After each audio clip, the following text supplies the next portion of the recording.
Noong bata pa ako, may isang kwento akong narinig na paulit-ulit ikinukwento ng matatanda sa baryo. Isang kwento na pilit nilang binubura sa kasaysayan ng aming lugar, pero hindi kailanman tuluyang nawala.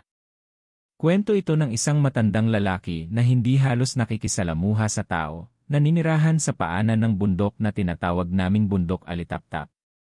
Sabi nila, siya raw ang tagapagbantay ng mga lihim ng bundok, at sa tuwing may nawawala o may kakaibang nangyayari sa paligid, ang mga mata ng mga tao ay agad lumilingon sa kanyang direksyon. Ngunit ang totoo, walang may lakas ng loob na tanungin siya. Ako si Junie, at ako ang nakakita sa kanya ng mas malapitan kaysa sa kahit sino pa sa aming lugar. Hindi ko rin alam kung bakit, pero simula noong araw na yon, tila ba ako na ang sunod niyang pinili. Lumaki akong salat sa yaman at pagmamahal. Iniwan ako ng nanay ko sa lola ko nung ako'y 2 taong gulang pa lang, at ang tatay ko, hindi ko kailanman nakilala. Wala akong kapatid. Si Lola Pining lang ang naging pamilya ko, pero kahit siya ay halos hindi ako makausap noon. Matanda na kasi siya, at palaging may iniindang sakit sa katawan. Kaya bata pa lang ako, natuto na akong kumilos mag-isa, maglaba, mag-igib, mamalengke, at magtinda ng kung ano-anong pwedeng pagkakitaan. Madalas akong tuksuhin sa eskwelahan, hindi dahil sa kahirapan lang, kundi dahil palagi raw akong tahimik, may sariling mundo. Pero may isang tao na hindi ako iniwan. Si Nico, kababata ko at kapitbahay namin, ang tanging tao na hindi ako trinato na parang wala lang. Palabiro siya, masayahin at madaldal, kabaliwan sa tahimik kong mundo. Siya lang ang nakakaintindi sa katahimikan ko. Tuwing hapon, pagkatapos ng klase, sabay kaming umaakyat sa likod ng baryo para manghuli ng tutubi o umupo lang sa ilalim ng punong santol para magkwentuhan. Minsan tatawa kami sa kalokohan ng isa't isa, minsan naman tahimik lang kami pareho, pero alam naming sapat na yon. Isang araw, habang naglalakad kami ni Nico pauwi galing sa eskwelahan, may napansin kaming kakaiba. Ang langit, kahit tirik ang araw, tila ba may mga aninong gumagalaw sa mga ulap. Hindi ito basta ulap na dinadala ng hangin. Para silang hugis tao, mahahaba ang braso, nakasayad sa ulap, at mabilis mawala kapag tinititigan mo. Nagkatinginan kami ni Nico, parehong nagtaka, pero sinubukan na lang naming huwag isipin. Siguro gutom lang tayo, sabi niya sabay tawa. O baka malakas lang talaga imahinasyon mo, Jun. Ngunit kinagabihan, habang naglalakad ako pauwi galing sa tindahan ng bigas, may nadaanan akong isang matandang lalaki. Nakatayo siya sa gilid ng kalsada, may hawak na baston, at nakasuot ng lumang sombrero. Hindi ko siya kilala, at hindi ko pa siya nakita noon sa aming baryo. Tahimik lang siya, pero ramdam ko ang bigat ng tingin niya. Nang lumagpas ako, narinig ko ang mabagal at paos niyang boses. Junie, napalingon ako, ngunit wala na siya sa kinatatayuan niya. Ang lamig ng hangin ay biglang dumapo sa batok ko, parang may dumaang malamig na usok. Kinusot ko ang mata ko, baka pagod lang ako. Ngunit simula noon, nagsimula nang magsunod-sunod ang mga kakatwang pangyayari. Una, may isang gabi na ginising ako ng ingay sa bubungan. Para bang may mabigat na nilalang na naglalakad dito. Akala ko pusa lang, pero nung sumilip ako sa bintana, may nakita akong tila balangkas ng isang nilalang na may pakpak. Hindi ko maaninag ng buo, pero sigurado akong hindi iyon hayop. Masyado itong malaki, at may pulang liwanag sa mga mata. Sumunod, si Lola Pining, biglang bumagsak ang katawan sa kusina habang nagluluto. Sabi ng albularyo na pasma raw. Pero bago siya mawala ng malay, paulit-ulit niyang binubulong ang salitang, alitaptap. Alitaptap, sinabihan ako ni Nico na isama siya sa bundok para ipahilot si Lola sa isang manggagamot na kilala sa kabila ng bundok. Pero habang paakyat kami, napansin kong parang may sumusunod sa amin. Madilim ang paligid kahit hapon pa lang. Walang ibong tumitilaok, ni isang insekto walang ingay. At ang mas lalo kong kinilabutan, may mga ukit sa mga puno. Parang mata. Parang nakamasid. Pare, tara na lang kaya. Hindi ko gusto tong lugar na to, mahinang bulong ni Nico, pilit na pinapatawa ang sarili. Pero kita ko sa kanya, natatakot siya. Pero hindi kami umatras.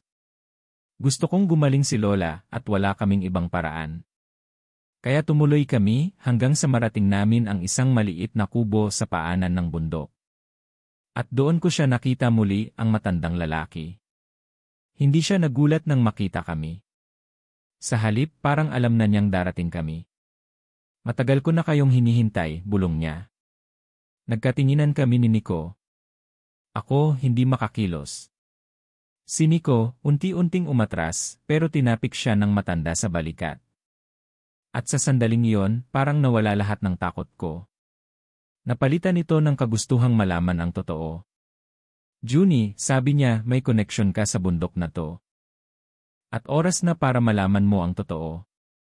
Hindi ko alam kung bakit parang hindi ko siya matanggihan. May mga tanong sa utak ko na biglang nagsisigawan, bakit ako?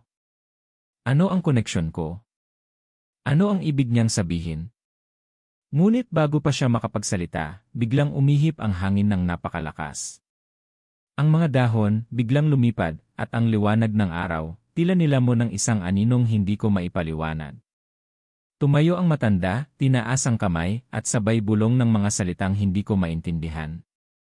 Sa gitna ng kaguluhan, may isang liwanag na lumitaw sa kanyang palad, parang apoy, pero asul. At mula sa kadiliman, isang boses ang umalingaw-ngaw mula sa itaas ng bundok. Isang tinig na hindi tao. Isang sigaw na tila hinugot mula sa kailaliman ng lupa. Ibalik bantay. Sa sandaling iyon, napalingon ako kay Nico. Wala na siya sa tabi ko. Napalunok ako. Napakapit ako sa pinto ng kubo.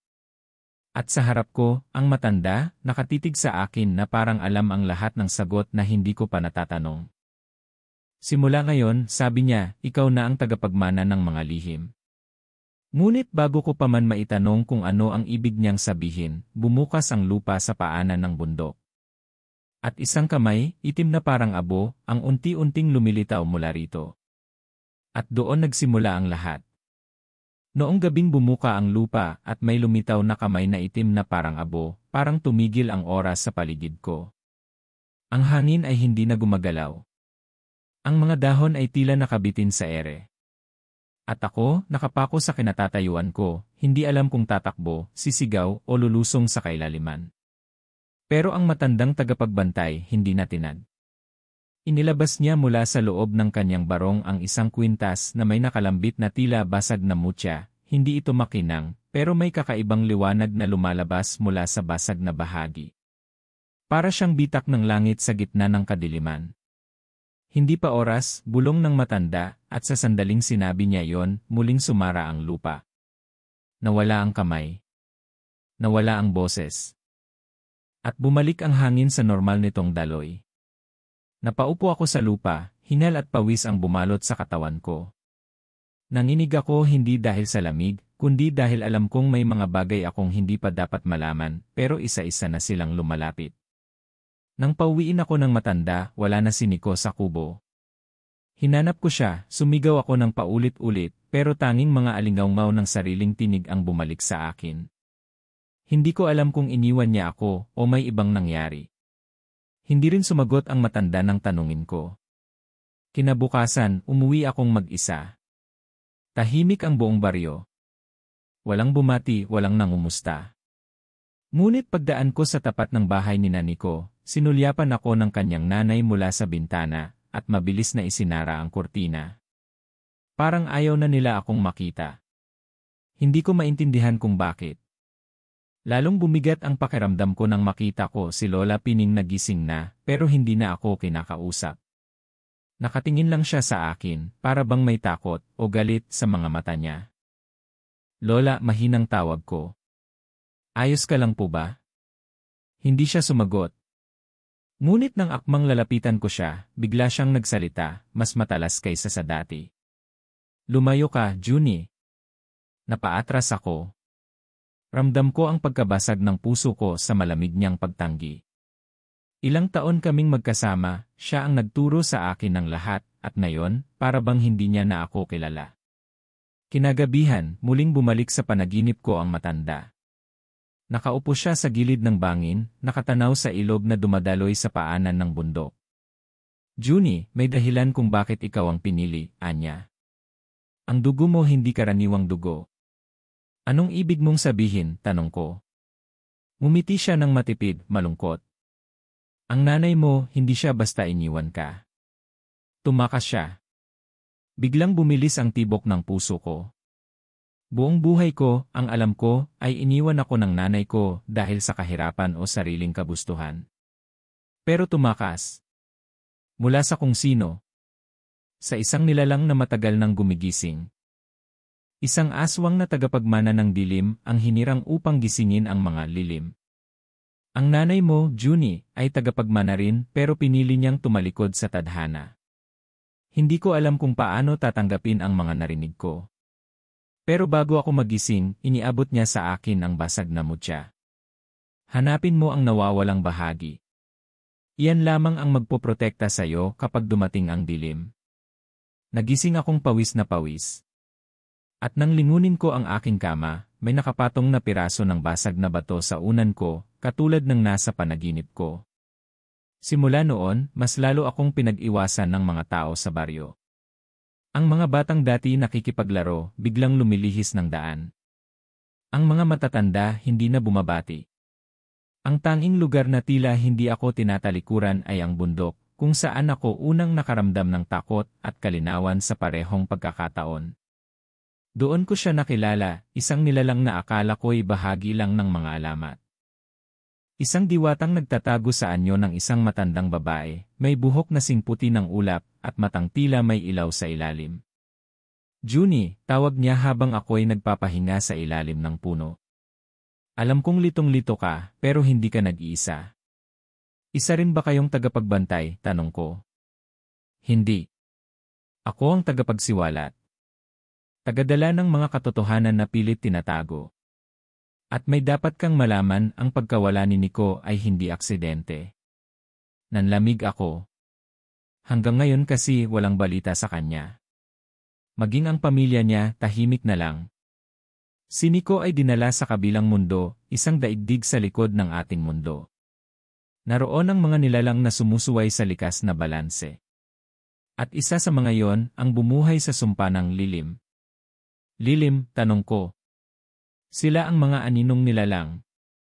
Hindi basta aswang. Hindi basta lamang engkanto. Sila ang mga kaluluwang isinumpa ng kalikasan, isinumpa ng liwanag. At isa sa kanila ang muling nabubuhay, ang ama ng kadiliman. At ang tanging makakatalo sa kanya ay ang tagapagsalo ng putol na mutya. Napahawak ako sa kwintas na suot ko ngayon, ang mutyang natagpuan ko sa unan. Parang lumalalim ang hininga ko habang dumarami ang tanong sa isip ko. Ayoko nito, sabi ko. Hindi ko ito pinili. Nauunawaan ko, malungkot niyang sagot. Ngunit minsan, ang kapangyarihan ay hindi hinihingi. Ibinibigay ito sa mga may kakayahang dalhin ito kahit hindi nila alam. Bago siya tuluyang mawala sa harap ko, iniwan niya ako ng isang luma at kalawangin na kabibe, kasing laki ng palad ko. Mukhang wala namang halaga, pero nang hawakan ko ito, biglang uminit ang pakiramdam ko. Sa loob nito, may mumunting ukit, mga simbolong hindi ko maintindihan, pero parang pamilyar. Mula noon, sinubukan kong itapon ang mga bagay na iniwan nila, ang mutya, ang kabibe, maging ang alaala ng matanda at diwata. Pero hindi ko magawa. Hindi lang dahil sa takot. Kundi dahil sa isang bagay na mas malalim, isang koneksyon na hindi ko maipaliwanag. Nag-umpisa akong maghanap. Sa mga lumang aklat ng simbahan, sa mga kwento ng matatanda, sa mga lihim na binulong ni Lola noong natutulog siya. Unti-unti, nabubuo ang larawan ng katotohanan. Ang pamilya ko, hindi kami ordinaryo. May lahi kami ng bantay liwanag, mga taong ipinanganak upang pigilan ang pagbangon ng mga nilalang sa dilim. Ngunit hindi lahat ng lahi ay tapat sa sinumpaang tungkulin. Ang iba, pinili ang kapangyarihan kaysa liwanag. At isa sa kanila, si Itay. Hindi ko kailanman nakita ang mukha niya, pero may larawan akong natagpuan sa ilalim ng bowl ni Lola. Isang lalaking matangkad, may itim na salamin at mapupungay ang mata. Sa likod ng larawan, nakasulat, bantay o nilim. Siya ang pipili. Sa puntong iyon, hindi ko na alam kung saan ako lulugar. Kung ako'y susunod sa yapak ng liwanag, o kung ang dugo ng dilim ay unti-unti na ring gumigising sa loob ko. Sa mga sumunod na araw, binabalikan ko ang bundok, nag-ensayo. Sinusubukang gamitin ang mutya, pag-aralan ang kabibe, at unawain ang mga panaginip na gabi-gabi ay bumabalik. Minsan, may naririnig akong tinig sa hangin. Minsan, may nakikita akong anyo sa mga anino. Alam kong nagsisimula ng gumising ang mga nilalang na matagal nang natutulog.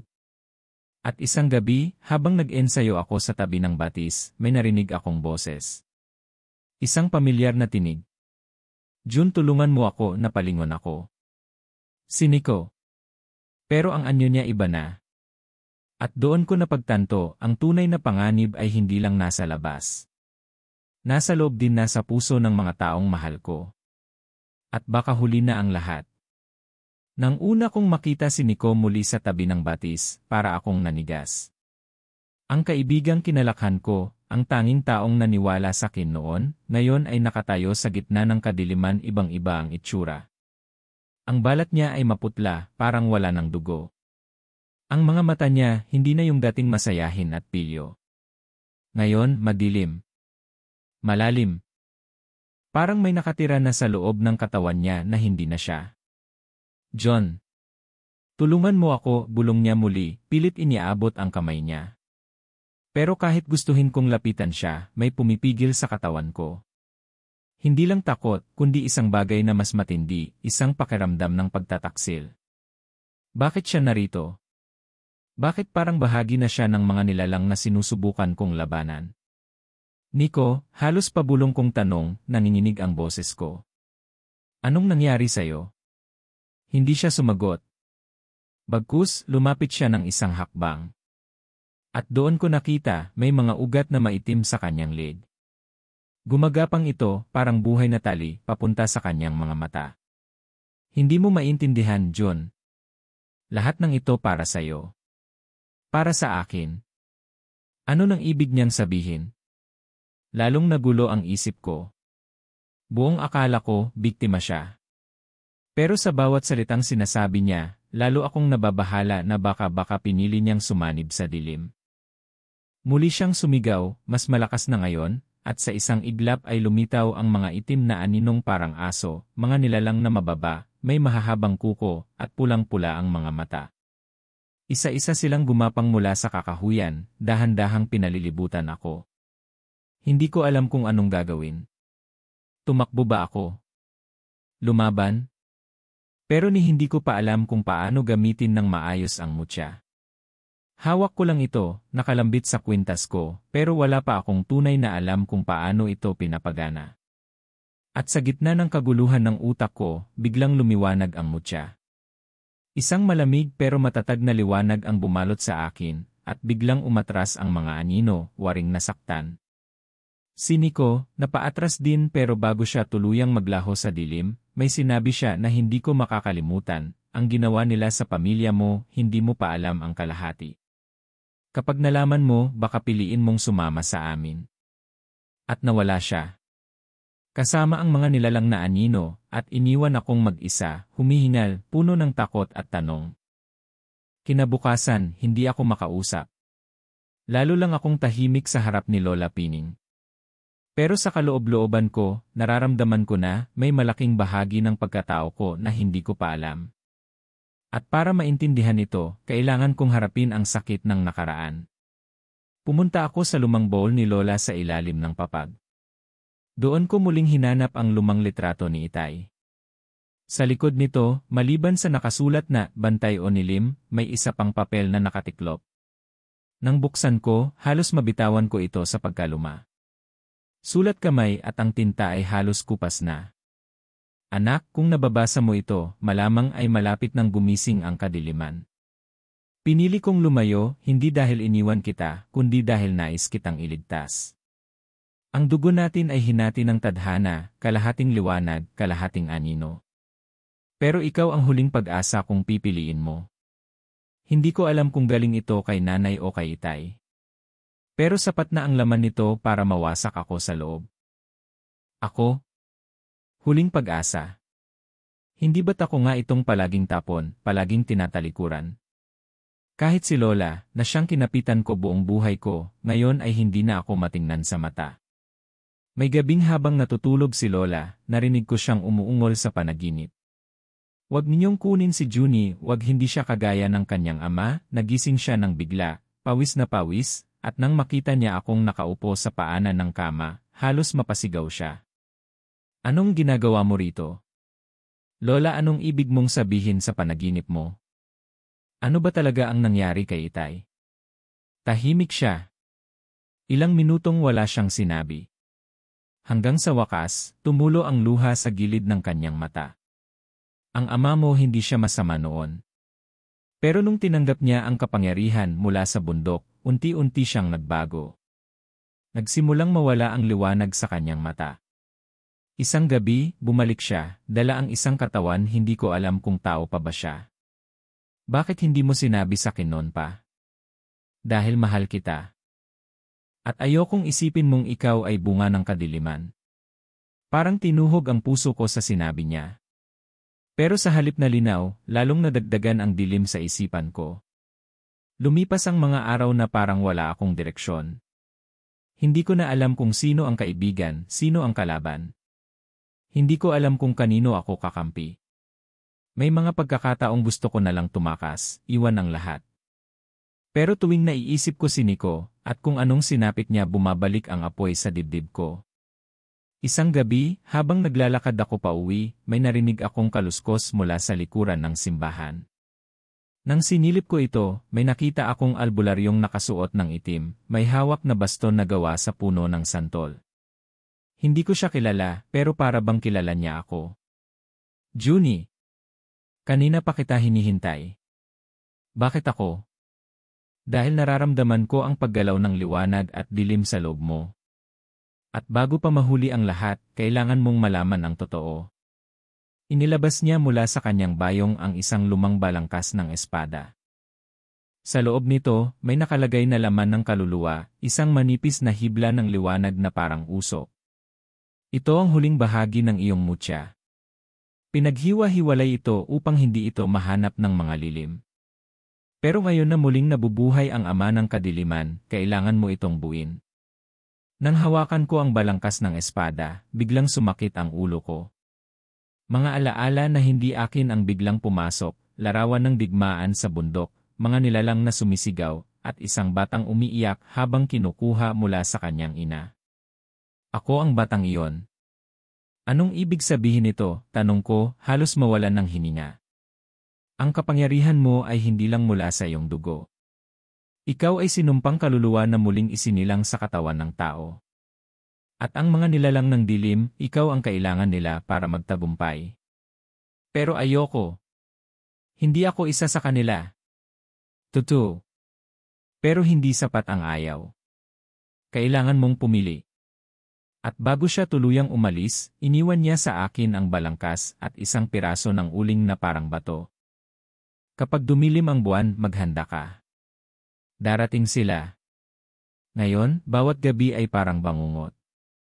May mga aninong dumadaan sa bintana, mga bulong na hindi ko alam kung gising ako o hindi.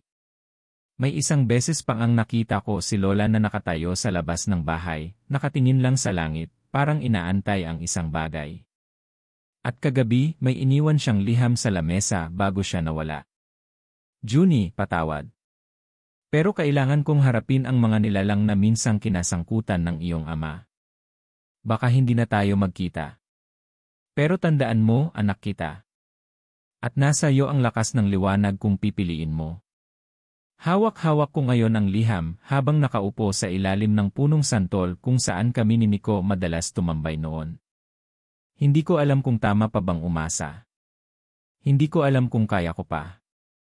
Pero may isang bagay akong sigurado, hindi ko hahayaan ang kadiliman ang pumili para sa akin. At kung babalik man si Nico, kailangan kong ihanda ang sarili ko. Dahil baka sa susunod naming pagkikita, isa na siya sa mga nilalang na kailangan kong labanan. Simula nang mawala si Lola Pining, tila nag-iba ang lahat. Ang hangin sa paligid ng baryo namin ay lumamig. Ang mga ibon na dati maingay tuwing umaga, ngayoy tila takot lumipad. At ang mga bata, hindi na lumalayo sa bahay pagsapit ng dilim. Araw-araw, may bagong kwento ang mga kapitbahay, manok na nawawala, mga hayop na pinapatay pero hindi kinakain, at mga aninong dumaraan sa bubungan tuwing gabi. Yung isa ngang matandang si Mang Caryo, bigla na lang nagwala sa gitna ng daan, nagsisigaw na may mga matang nakatitig sa kanya mula sa ilalim ng lupa. Ang mga matatanda nagsimulang magdasal ng mas madalas.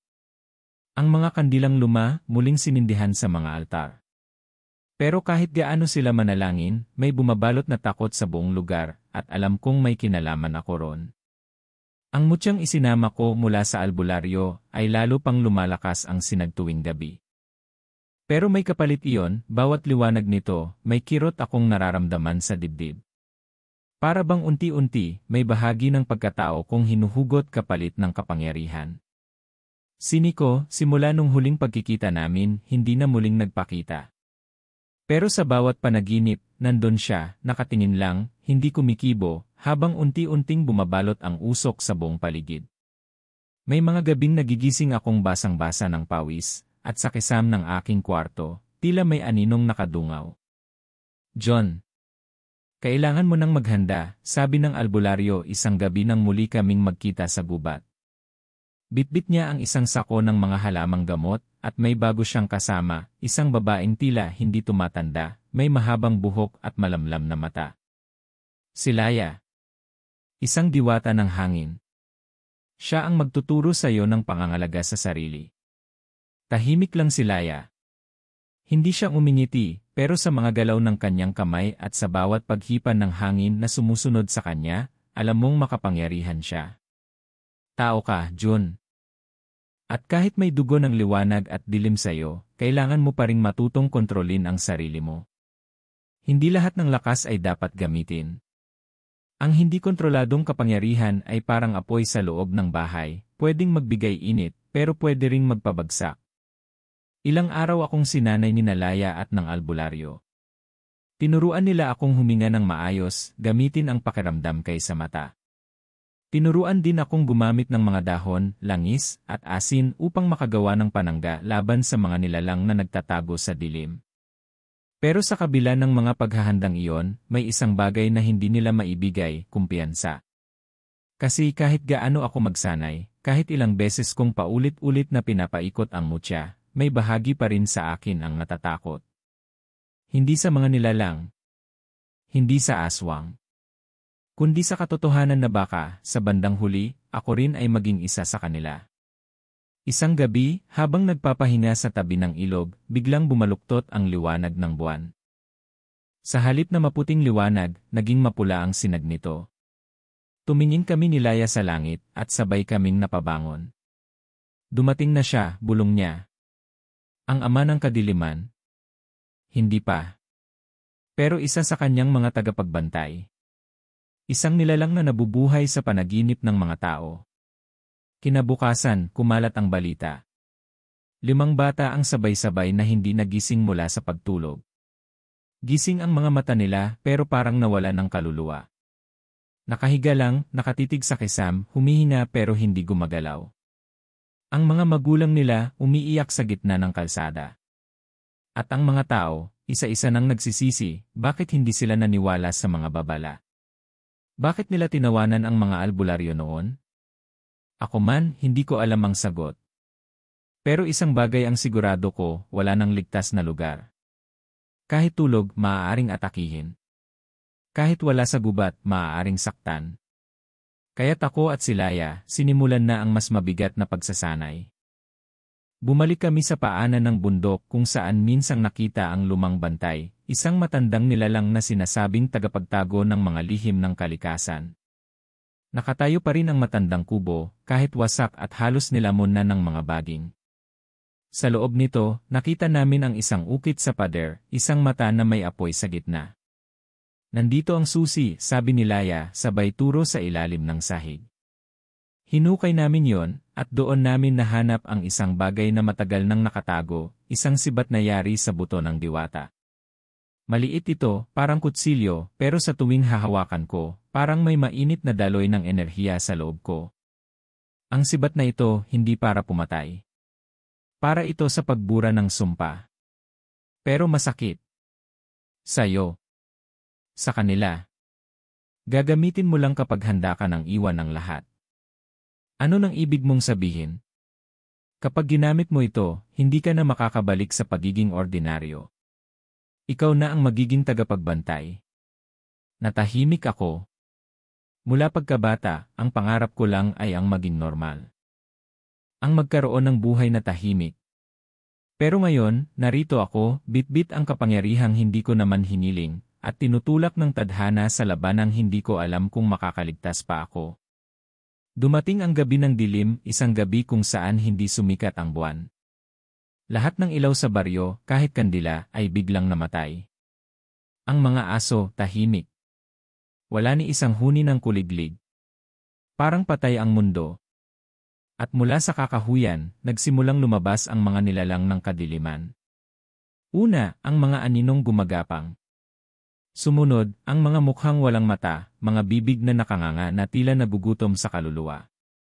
Kami ni Laya, naglatag ng asin sa paligid ng simbahan, ang huling lugar na mailiwanag. Ilang tao ang nandoon, nagdarasal, umiiyak, nanginginig. Hindi pa ito ang huli, sabi ni Laya. Ngunit ito na ang simula. At doon ko nakita si Nico, nakatayo sa itaas ng kampanaryo, ang mata ay puno ng itim na luha. Hindi siya kumikibo. Hindi siya lumalapit. Pero alam kong nararamdaman niya ako. At nararamdaman ko rin siya. Sa pagitan ng dilim at liwanag, naroon siya, tulad ko. Hindi ko alam kung pwede ko pa siyang iligtas. Pero kung may kahit kaunting pag-asa, pipilitin kong abutin. Tumayo ako sa gitna ng daan, habang palapit ang mga nilalang. Hawak ko ang sibat ng buto, at ang mutya sa aking dibdib ay muling nagliwanag. Ang mga mata ng mga halimaw ay dahan-dahang tumingin sa akin. At sa katahimikan ng gabi, isang tinig ang umalingaw-ngaw, hindi ko alam kung sa isip ko lang ba, o sa paligid talaga, handa ka na bang isuko ang liwanag para sa katotohanan? Hindi ko sinagot. Pero sa dibdib ko, sumigaw ang puso ko. Hindi pa. Hindi na yon. Nang sumiklab ang unang liwanag mula sa mutya sa dibdib ko, napaatras ang mga nilalang ng dilim.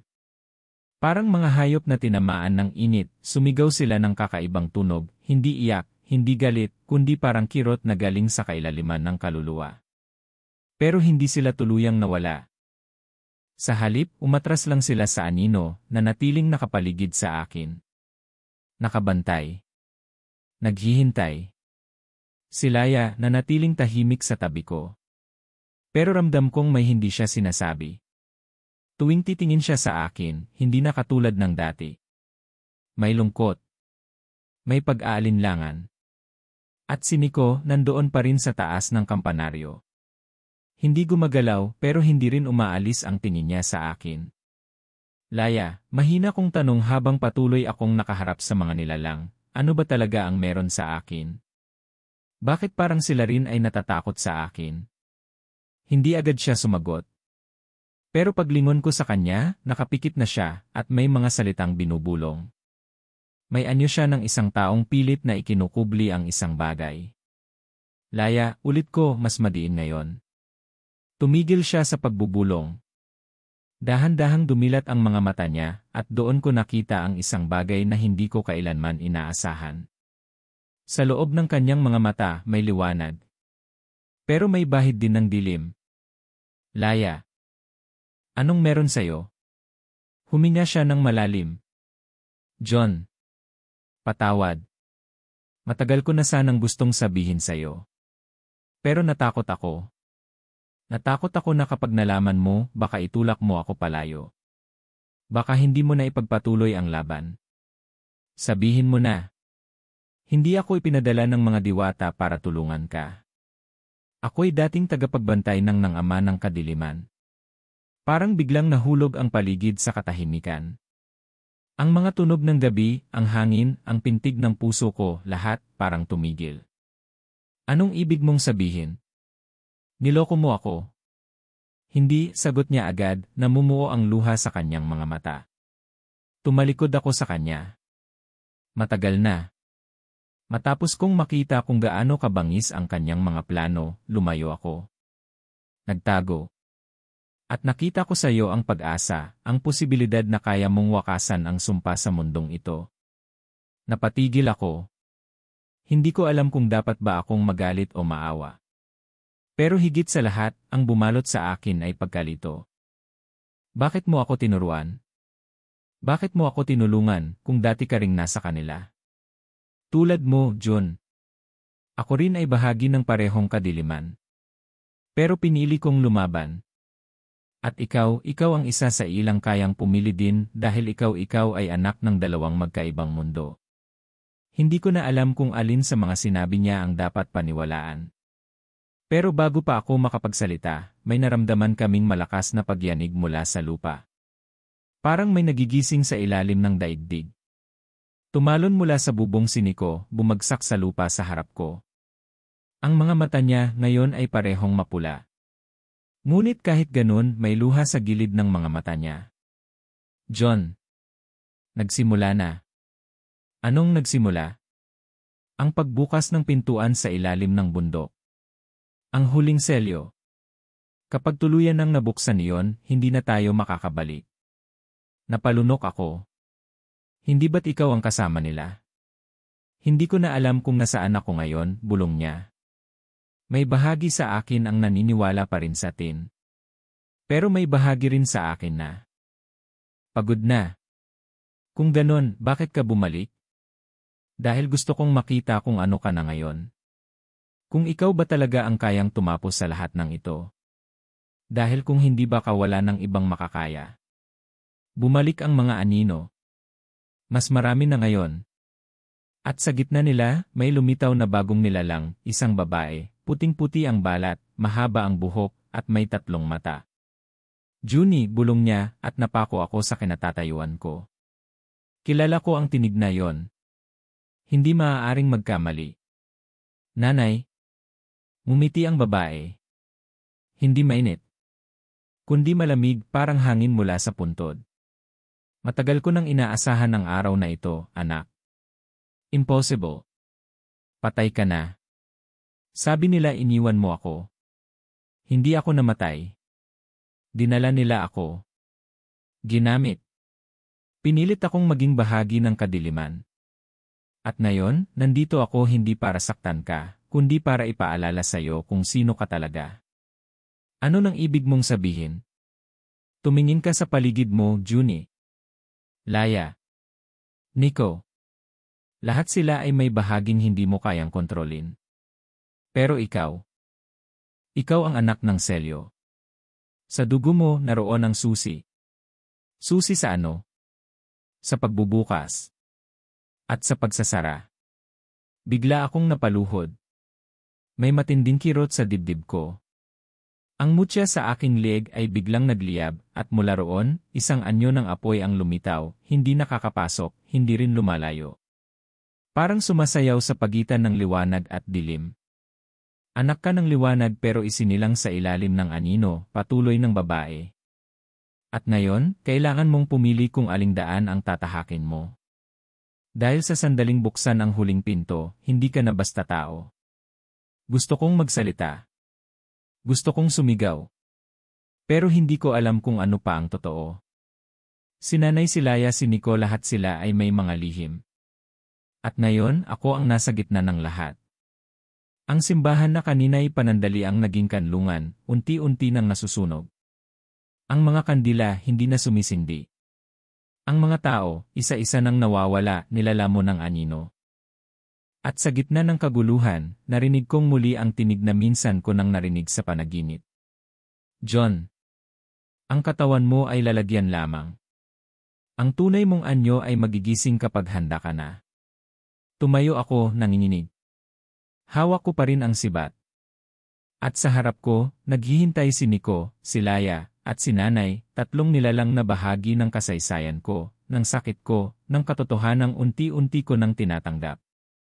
Hindi ko pa alam ang sagot. Pero isang bagay ang sigurado, hindi na ako ang dating Junie. At sa gabing iyon, habang ang lupa'y dumadagundong at ang langit ay nagbabanta ng bagyo, isang bagong tanong ang sumiksik sa puso ko, kung ako nga ang susi baka ako rin ang mismong pintuang kailangang isara. Hindi yung tipikal na ambon sa hapon, kundi yung klase ng ulan na parang hinuhugasan ang buong mundo, parang pinipilit burahin ang lahat ng bakas ng kasalanan, ng sakit, ng kasaysayan. Sa ilalim ng madilim na kalangitan, nakatayo ako sa harap ng aking ina, hindi na siya ang babaeng tinandaan ko. Ang katawan niya ay payat, maputla, pero sa mga mata niya doon ko nakita ang tunay na labanan. Junie, mahinang bulong niya habang inaabot ang kamay niya sa akin. Bumalik ka na sakin, pwede pa nating ayusin to. Gusto kong sumigaw. Gusto kong tumakbo. Pero nanatili akong nakatayo, basang-basa, nanginginig sa lamig at takot. Ang mutya sa dibdib ko ay patuloy na naglalabas ng liwanag, pero ngayon ay may halong pulang apoy. Nagbabago ito tulad ko. Sa tabi ko, si Laya ay sugatan. Ang isa niyang pakpak ng hangin ay napunit kanina sa una naming salpukan sa mga nilalang. Siniko naman, nakaluhod sa tabi ng simbahan, hawak ang tagiliran, duguan, pero hindi pa sumusuko. Nagkamali ako, bulong niya. Dapat hindi kita iniwan noon. Dapat pinili ko ang tama. Pero wala na kaming oras para sa pag-amin. Dahil mula sa likuran ng aking ina, dahan-dahang umaahon mula sa lupa ang nilalang na mas malaki, mas madilim, at mas malamig pa sa kahit anong gabing naranasan ko sa buhay ko. Wala itong mata. Wala itong bibig. Pero bawat galaw nito, bawat pag-indayog ng kanyang aninong katawan, ay parang pagyugyog ng kalikasan mismo. Ito na siya. Ang ama ng kadiliman. Ang kalaban na matagal nang sinasabi ng mga matatanda. Ang nilalang na kayang lamunin ang alaala, ang oras, ang pagkatao. At sa harap ng lahat, ako, isang binatang hindi pa buo, sugatan, puno ng alinlangan. Niyakap ko ang sibat sa kamay ko. Ramdam kong nanginginig ito, o baka ako lang talaga ang manginig. John, tawag ni Laya habang pinipilit tumayo. Huwag mong gamitin ang galit. Huwag mong hayaang kainin ka ng takot. Pero paano? Paano ko pipigilan ang galit kung mismong ina ko ang nasa likod ng lahat? Paano ko pipigilan ang takot kung ang tadhana ko ay hindi ko pinili? Lumapit pa si nanay at sa bawat hakbang niya, unti-unting natutunaw ang lupa. Ang mga puno sa paligid, nanlulumong parang lumang papel. Ang mga bahay sa malayo, tinatangay ng hangin na may halong bulong ng mga nawawalang kaluluwa. Anak, hindi kita sinaktan. Inalagaan kita sa sinapupunan. Pinag-alayan ko ng lahat. At ngayon kailangan ko ang tulong mo. Para matapos na ang lahat ng ito. Para saan? Para lamunin ang mundo. Para maibalik ang balanse. Para hindi na ulit magkaroon ng pagdurusa. Sa kadiliman, walang sakit. Walang alaala. Walang pagkabigo. Tumulo ang luha sa pisngi ko. Hindi ko alam kung ulan o luha. Pero ramdam ko sa puso ko, ito na ang sandali. Inangat ko ang sibat. Umilaw ito, pero hindi basta liwanag. Ito'y apoy na may hugis ng nakaraan. Nakita ko ang mukha ni Itay, ang mga araw sa tabing ilog, ang mga simpleng panaginip kong mabuhay ng payapa. Hindi ko kailangan ang mundo kung wala akong alaala, sabot ko. Kahit masakit, kahit magulo, iyon ang bumubuo sakin. Kung ganon, bulong ni nanay, at unti-unting naglaho ang mukha niya. Napalitan ito ng anyo ng dilim, isang hulmang babae na wala ng puso, wala ng damdamin. Wala ka na ring silbi sa akin. Biglang lumipad ang nilalang sa likod niya. Umungol ito ng malakas, at sa isang iglap, ang mga anino sa paligid ay sumugod sa direksyon ko. Bago pa ako makagalaw, tinulak ako ni Nico. Tumama ang mga anino sa kanya, at napahandusay siya sa lupa. Tumakbo ka na, sigaw niya habang ang katawan niya ay unti-unting natatakpan ng itim na usok. Hindi, sigaw ko. Pero huli na. Wala na si Nico. Ang isa sa ilang taong naniwala sa akin. Ang kaibigan kong minsang nawala pero bumalik para ipaglaban ako. Naubos ang lakas ko. Parang may pinilas na bahagi sa kaluluwa ko. At doon ako tumingin sa dilim. Hindi na ako natatakot. Hindi na ako nagdadalawang isip. Lumingon ako kay Laya na ngayon ay nakaluhod na lang sa lupa, at mumiti siya, kahit sugatan. Kaya mo yan, Jun, ikaw ang huling pintuan. Pero ikaw din ang susi. Isinaksak ko ang sibat sa lupa. Umuga ang mundo. At mula sa ilalim ng lupa, may liwanag na sumirip, isang liwanag na parang alaala ng lahat ng minahal, lahat ng pinili, lahat ng nasaktan. Sumugod ako. Hinawi ko ang mga anino, tinulak ko ang takot. At sa bawat hakbang, nararamdaman ko na hindi na lang ako nag-iisa. Nariyan ang boses ni Nico. Ang paningin ni Itay. Ang ngiti ni Lola Pining. Ang panalangin ng mga tao sa simbahan. Hanggang sa narating ko ang ama ng kadiliman. Tumayo ako sa harap niya. Maliit ako kumpara sa kanya. Isang butil lang ng buhangin sa isang dagat ng anino.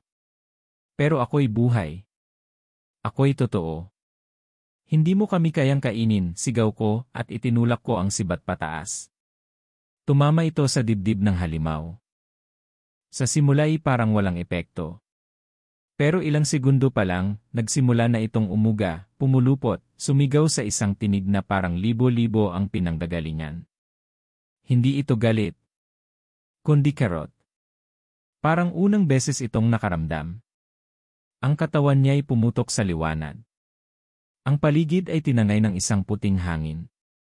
At sa gitna ng lahat, ako'y parang lumulutang. At doon ko siya muling nakita. Ang anyo ng isang batang lalaki, ako. Ng isang babaeng nakangiti, si nanay, hindi pa hinipo ng dilim. Ng isang binatang nakatayo sa gilid, si Nico, buo, masaya. Lahat sila, bahagi ko.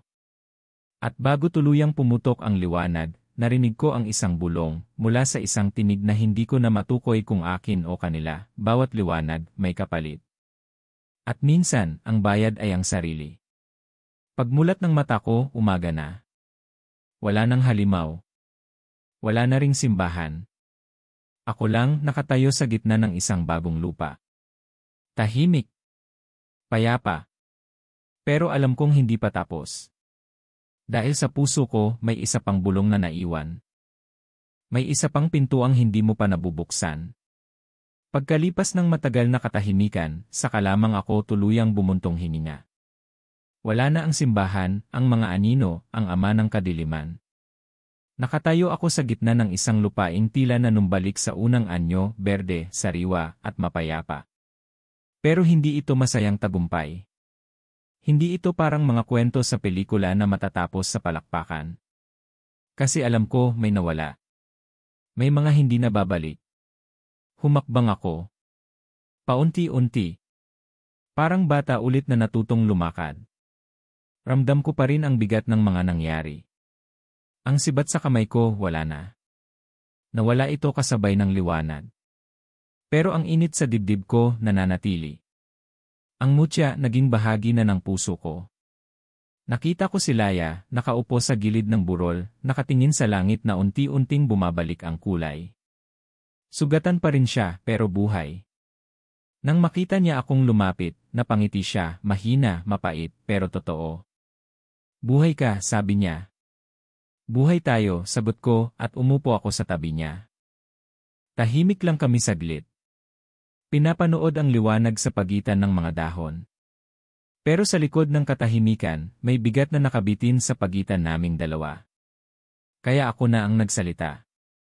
Totoo bang may isa pang pintuang hindi pa nabubuksan? Tumango siya, dahan-dahan. Hindi iyon literal na pinto, Jun, isa iyong paalala. Na kahit matapos mo ang isang labanan, hindi doon natatapos ang paglalakbay. Laging may kasunod. Laging may kailangang pagdesisyonan. Tumahimik ako muli. Iniisip ang mga nangyari, ang mga nawala. Si Nico. Bigla akong napatingin sa malayo, parang umaasang makita siyang muli, pero wala na siya. Wala na talaga siya, no? Hindi siya nawala, sagot ni Laya, nilagay ang palad sa dibdib niya. Nandito siya. Sa alaala. Sa pagpiling lumaban sa huling sandali. Isa siyang bayani, kahit sa huli lang siya tumindig. Napapikit ako. Pinilit pigilin ang luha, pero hindi ko na rin kinaya. Hindi ko siya naipagtanggol. Hindi mo kailangang akuin ang lahat. Ginawa niya ang desisyon niya dahil pinili kanyang ipaglaban. Minsan, ang tunay na katapangan ay ang pagpiling tumulong sa kabila ng takot. Sa ilalim ng liwanag ng bagong umaga, naramdaman kong unti-unting humuhupa ang unos sa loob ko. Pero may isa pa akong tanong, isang tanong na matagal ko nang itinatago, natatakot sagutin. Si nanay totoo bang minahal niya ako? Saglit na katahimikan. Sagot ni Laya. Sa abot ng kaya niya. Hindi madali ang pinili niyang landas. Hindi lahat ng ina ay kayang talikuran ang dilim kapag nilamon na sila. Pero sa huli, pinili ka pa rin niya. Kaya kahit sa huling pagkakataon, pinilit niyang makipag-usap sa'yo. Hindi para kontrolin ka kundi para ipaalala na ikaw ay minahal, kahit sa maling paraan. Tumulo ulit ang luha ko. Pero ngayon, hindi na lang dahil sa sakit. Kundi dahil sa kaunting pag-unawa. Kahit hindi sapat, kahit huli na, alam kong may dahilan ang lahat. At minsan, hindi na natin kailangang maunawaan lahat ng sagot. Kailangan lang nating tanggapin. Nang makatayo na kami ni Laya, napansin ko ang anyo ng lugar. Ang mga puno mas mataas na. Ang mga halaman mas matingkad. Pero walang ibang tao. Wala ang mga taong dating naninirahan sa baryo. Asan na sila? Wala na silang naaalala, sagot niya. Nang bumagsak ang liwanag, nabura ang lahat ng alaala ng digmaan. Para sa kanila, isang normal na araw lang ito. Ikaw lang ang nakakaalala. Kasi ikaw ang tagapagbantay ngayon. Napakunot no ako. Tagapagbantay. Tumango si Laya. Ipinasa na sa iyo ang tungkulin. Hindi mo man ginusto pero pinili mo pa ring lumaban. Kaya ikaw na ngayon ang bantay ng balanse, ng mga lihim ng bundok, ng kadiliman sa ilalim ng lupa, at ng liwanag sa puso ng tao. Napahinga ako ng malalim. Hindi ko alam kung kaya ko. Walang nakakakaya agad. Pero kaya mong matuto. At hindi mo kailangang mag-isa. Sa gilid ng burol, may maliit na bahay na ngayon ay tumayo. Parang bigla na lang lumitaw, gawa sa kahoy, may amoy ng lumang panahon. Doon kami tumuloy ni Laya. Tahimik lang kami pero may kapayapaan. Lumipas ang mga araw.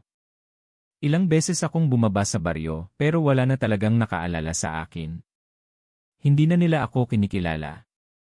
Para akong multo sa lugar na minsan kong tinawag na tahanan. Pero hindi ako nagalit. Kasi alam kong ang katahimikan na mayroon sila ngayon ay bunga ng desisyong ginawa ko. At mas pipiliin ko ang kapayapaan nila kaysa sa pagkilala. Si Laya ay nanatili sa tabi ko. Tinuruan niya ako ng mga sinaunang dasal, ng mga anting-anting na hindi gamit para mandaya kundi para magtanggol. Araw-araw ay natututo ako, hindi lang ng mahika kundi ng pag-unawa sa mundo. At sa sarili. Minsan sa gabi, nauupo ako sa tuktok ng bundok at pinapanood ang mga bituin. Doon ko naaalala si Nico. Si Nanay. Si Itay. Lahat ng nawala. Lahat ng nagbigay ng bahagi nila para makarating ako sa puntong ito. At sa bawat alaala, may paalala na hindi ako naging bayani para manalo. Naging bayani ako dahil pinili kong harapin ang sarili ko. Hanggang sa isang araw, habang naglalakad ako sa gubat, may nakita akong batang lalaki, mag-isa, umiiyak, sugatan. Tinulungan ko siyang tumayo.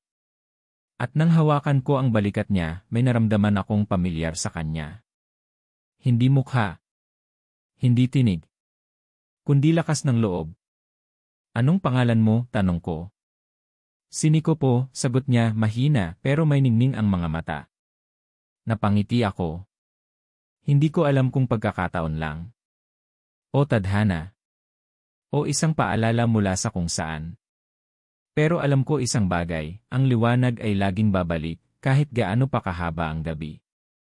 At ang mga lihim ng bundok, gaano man sila kadilim, ay hindi kayang talunin ang tapang ng pusong piniling magmahal sa kabila ng lahat. At sa huli, sa gitna ng katahimikan ng gubat, habang unti-unting umaahon ang araw, narinig ko sa loob ko ang tinig ng mutya, mahinahon, puno ng alaala. Ang tunay na lakas ay iyong kayang yakapin ang dilim pero piliin pa ring maging liwanag.